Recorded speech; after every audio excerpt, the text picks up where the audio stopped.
Hello, hello, and welcome to this edition of the Law Firm Blueprint. I'm one of your hosts, Jay Ruade, CEO of FirmFlex, as well as mastermind of the criminal mastermind. Seth, over there, my man, he is back from Chris. He is the traveling man, but I saw you got to have a date night this weekend with your wife, a little post on social. You know I follow you on social. Of course, you can always keep up with social. He is my man, all things SEO and digital marketing, as well as the managing partner of Price Benowitz. Seth Price over there.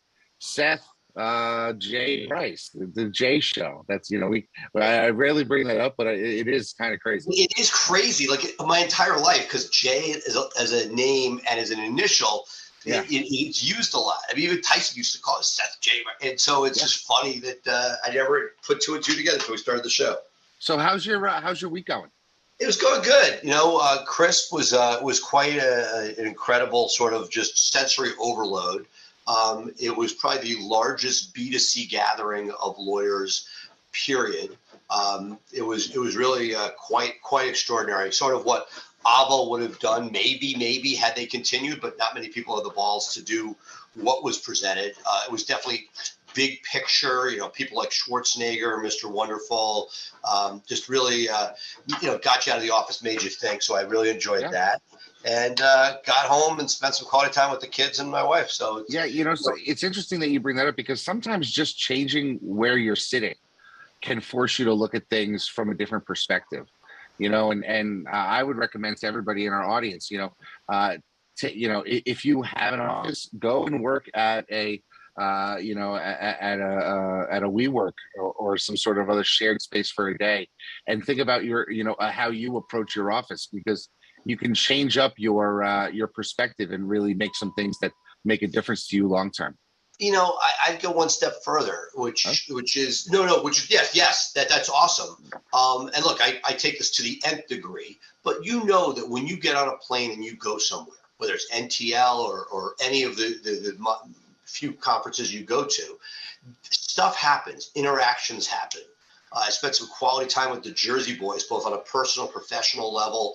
Really was able to, things click, they gel. I mean, I take it to the end. I go way too far. So don't follow that. But I'm a big believer that getting out of the office and being with other like-minded, motivated people, because in our own space, we're putting out fires, we're making money, but like when you leave that world, you're able to sort of think about where you want to be. You see other people doing things and you're like, hey, is this something I want to do? You know what? I don't want to emulate that, but I really like what they're talking about here and I want to consider it. That brings me to a point, and actually something that I want to talk about in our first segment of the show this week. And it's something that I am actually personally struggling with. You almost are on the opposite section. So it's not really a debate here, but it's something that I think it's important for our audience to listen to. I bootstrapped my firm. I didn't have, like a lot of us, you don't start out with money. We're undercapitalized for the longest time. And I have a tendency to say, hey, if I can get there 80%, 90% of the way, I can do it really cheaply. That's the way to do it. So I have a bias towards doing it as cheaply as possible, not spending the money, and figuring out how to make it work. For my 15.5 example, right? You integrated that. I said I can make this work 90% of the way there with a woohoo form and a weekly scheduled email. I don't have to use some of their services because I just want the basic stuff. So I found a way to do it inexpensively. And that sort of, has been my calling card throughout my whole office. I'm like, how can I do this cheaper? How can I do this less expensive? You, on the other hand, have said, no, I'm going to invest. I'm actually going to spend a little bit more money in certain areas. I'm not saying that you are, and it's actually funny because when we've been out socially, you're like, what's cheaper, Uber or Lyft? And I'm just like, just get the Uber, who cares? So it's sort of like this really weird thing where that's because I was thinking about it. I am jealous of your ability when you go out. You pick up dinner, not crazily, but you've created a social aura around yourself. And look, it's a blessing and a curse. I'm choosing Uber and Lyft, which might be a $4 difference, and yet I'm spending, $800 a month on a SaaS-based version of a software. You're like, hey, I'll do it myself. Right. But I do love the fact, because in a lot of respects, you're not frugal and you are gregarious and you do things, whether it's Yankee tickets or otherwise, that are awesome and over the top. Whereas I'm the guy waiting for the morning of on StubHub. Can I get a deal? And well, you'll be able to come to a Yankee game with me next season. Fourth row, all the lobster tail you could eat, that type of thing. And I'll sit in the nosebleeds with you down at a Caps game. Okay, that'll be the trick. One thing, because David Breton runs that. So again, as I've gotten older, and I think that there are certain things that, look, season tickets are a great example. And look, you're a great example of it. Using season tickets brought you a great stuff. Right. I feel like it's almost like certain things, I'm going off in a different direction, are like a timeshare. Timeshares are not a good investment. But if it forces your family to go on vacation once a year, and I have a lot of friends that do that, they know that February break or spring break or whatever, they know where they're going, or that they're going to go somewhere. To me, that is a huge deal. I am like a points guy. So to me, I have to sort of like get it together and make that happen. Growing up, I grew up in a family where my mom would always shop and research. Many vacations never happened because they were still trying to figure out what the right place, what the best place to go was. And I think to a certain extent, my reaction to that. But coming back to this, I think there's a happy medium. I think the lawman for a long time used his own software for case management. You had been similar on that. I think there are certain areas where if you suck it up, especially when you're smaller, a few licenses is not going to kill you. And I know that you may love building your own software. I just don't see it as a best business practice. You have so many things to worry about. And yes, you might be the one out of 20 amazing people that figure stuff out. Now you got a business selling software. But if you're not, pay the piper, pay what you're supposed to, and then move on. Just like that piece, I can't tell you, like, all of this stuff is only as good as you're using it. And you don't want to be the guy like me who bought a Noon subscription to try to lose some weight and then re-upped it. I didn't re-up it. They re-up it. They sent me an email. Here's your receipt. I'm like, I haven't used it in a year. Please don't charge me this. No, we have to because we already charged it. You can get it off next time. I'm like, no. And look, that was an example of 3 times. So I think there's a benefit to questioning and being frugal because your profit margins are probably better because of that. But I think there's certainly plenty of penny wise and pound foolish to go around.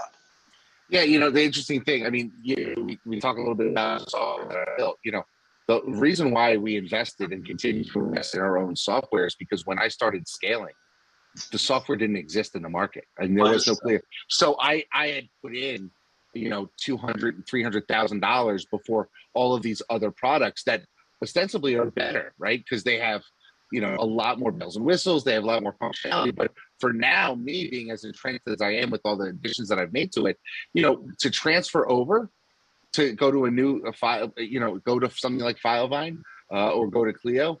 I mean, we're talking a couple $100,000 worth of time and effort and get all my people involved in it. And my stuff works.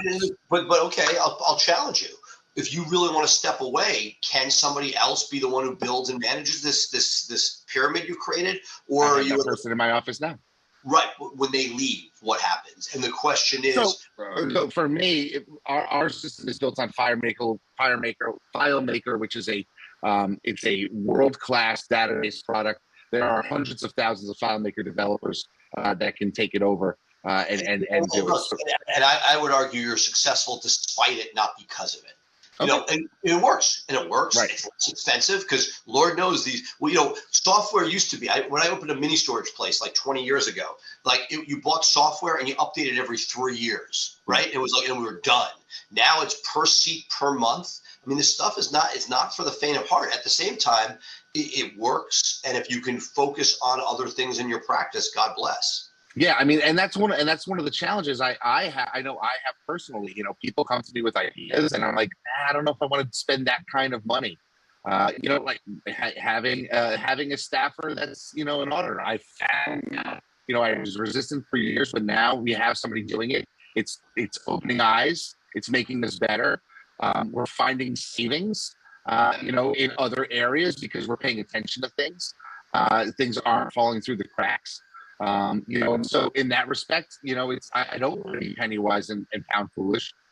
And so the real question comes down, like, what should you be spending your money on when money is tight?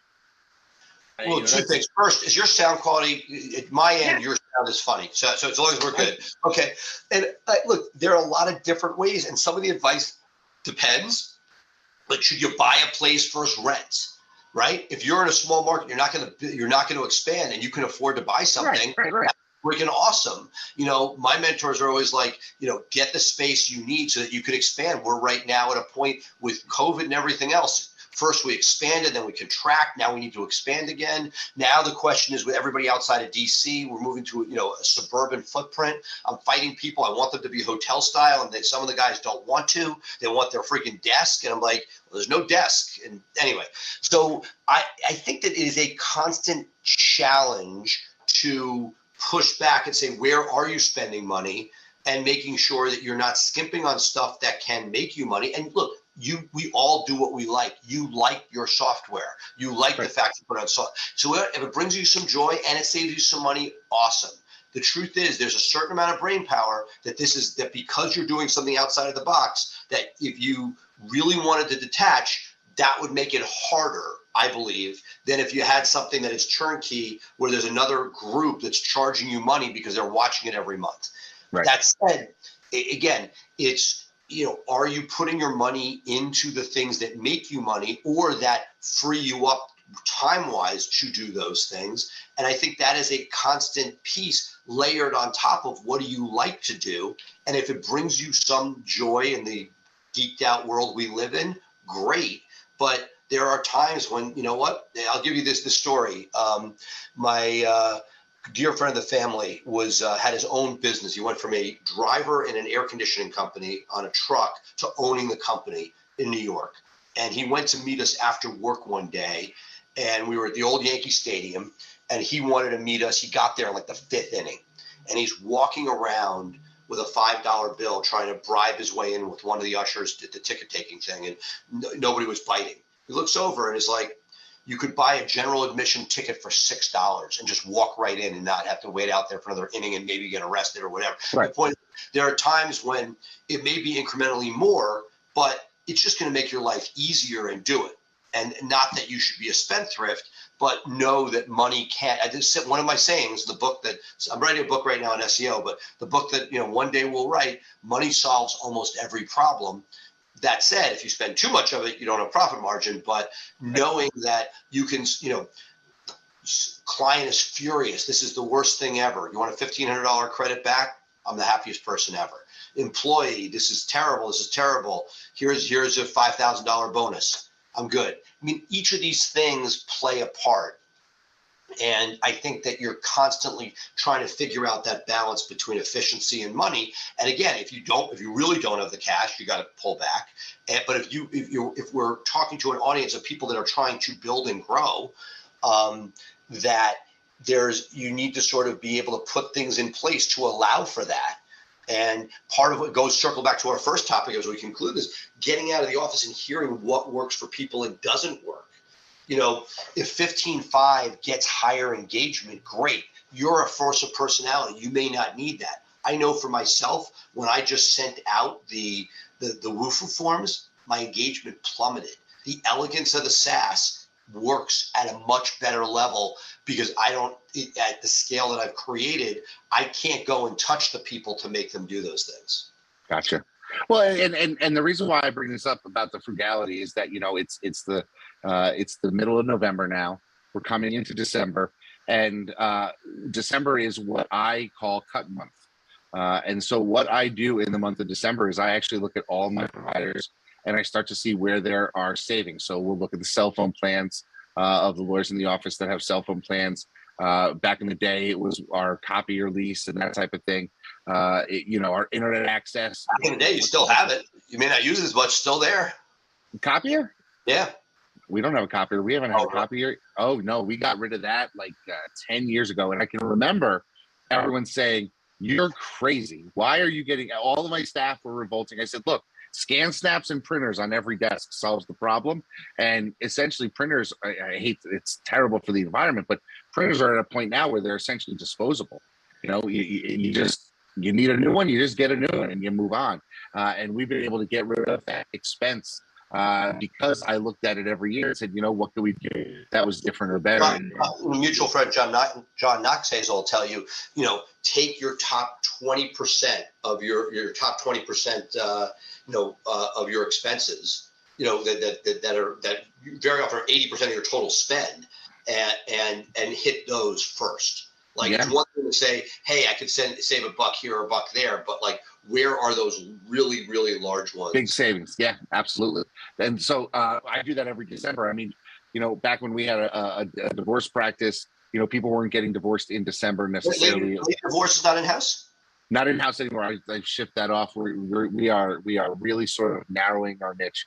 I was talking to John about potentially expanding into another state in our niche rather than adding new verticals in our state. Funny, we just opened up Virginia for family. I'm number 1 ranked. It kills me that I can't scale it easily. It's because you don't have the people. Well, and people that with a scaled firm, because there are people that there's some people that are awesome and they just want to be by themselves, and there are people that we right now have a personality in an expanded firm of over 40 lawyers. We have one lawyer he's not communicating. We've tripled down on core values. I for many years would poo-poo it, and because we were trying to fit it into price and this and that. But when we got to when my staff came to me and said, hey, we see 3 that really stand out, right? Which was passion, integrity, and excellence. And as that's been there, it moved from being, we don't even have a plaque on the wall that says it nicely, but we have a guy who's not communicating. And that is, that doesn't fit that's not excellence, right? Like, if you're not communicating, it's not. And so the idea that we're now making both hiring and now, I don't want to say firing, but we are now deciding what to do with people based on it, as opposed to a plaque on the wall that the team, they created it. It's the piece that I love is that, passion, if both of us, whether it's criminal defense, PI, or whatever you're doing, that's what drives us on this stuff, making the core values not a plaque on the wall that's a pleasantry, but something you deeply really believe in, I think goes a long, long way. Absolutely. Absolutely. Okay, that's good on that topic. I have another topic that I want to talk to you about, and this is also a struggle of ours. So it's almost like I'm in therapy today with Seth. And maybe it's my ego that's coming into play, but I look at some of my competitors. They have one office, and they're 500, 600, 700 reviews in their one office. Now I have criminal defense. Yeah, this is criminal defense, and I have myself. 2 of my offices are at 100. Another 2 of my offices are at 200. I mean, if I took them all and had them in one location, I'd be over 1,000 easily, probably close to 1,500 among all my offices. And we're, so that's the question. Is it better to focus and have FU numbers on one office, 1,500, 5-star reviews with a 4.9 average versus somebody else who's got, 700? Or is it better to just be at, 300, 400, 500 there and be in the mix, but have multiple offices with that many? So wherever people find you, they see you've got decent numbers. And my competitors are few and far between. Majority of people in the market are 25 to 75. So I am well beyond them pretty much across the board. It's just a couple of competitors that I'm fighting with. Right. So I would say is, again, a lot of it has to do with what you're trying to accomplish. I mean, I know that's not let's take it back for a second, right? And so when you're dealing with this, I think the piece that's important is, we're not doing it for health, we're doing it to make money. So first we're trying to optimize. I call it money balling, right? So assume these are all legitimate reviews, former clients, they're not playing any games, just put that out there. Now the question is, and it's crazy because it's, just like the SEO side is crazy with content where you need a DUI page for every place in Connecticut, but the laws are the same throughout Connecticut. So you have to somehow personalize it but put that aside. That it's almost like a fiction, because it's not like you're a Hilton where, you stayed at this Hilton and there are reviews for this hotel, and there's a Hilton in Albuquerque and there's a different Hilton. Here, it's very amorphous. So that what you're saying is as people touch multiple offices, you have discretion as to where you put it, and I get that. Where you ask for it if you're using SaaS. Yeah, I have somebody whose job it is to look for reviews, right. And she says, "Where should I put them this week?"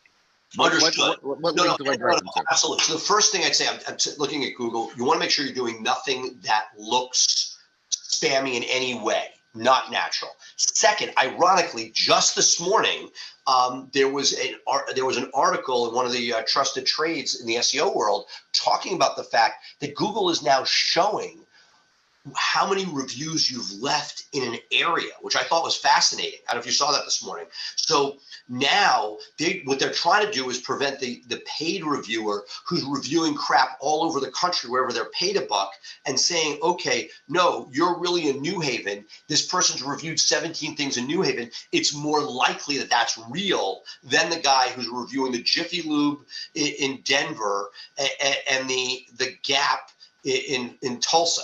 It's like where somebody's actually so again, I think that you have a couple different factors. Now, one that people don't talk about is what's the review number at? Assume you're at a 4.84950, right? Ideally 4, right? So first, assuming you have decent numbers, this is a real issue. And I use John Fisher as my case in point. I don't think you mind me talking about this, but this is a guy who has like 500 reviews or something in upstate New York. It crushes everything by an order of magnitude. I begged him, please stop with the reviews there. I think I may have had this. I can't remember if it was Mario Godoy or somebody else. Start building them in Manhattan. Imagine if he gets his next 500 in Manhattan. Oh my God, that'd be awesome. Right. And he could eventually have, for medical malpractice and things like that are not as competitive in New York, you could actually have a real foothold. So I think that, once you get to a number, now yours is a little bit different. So there are a lot of people that dominate a space. And my point was, stop. Let's now diversify around, right?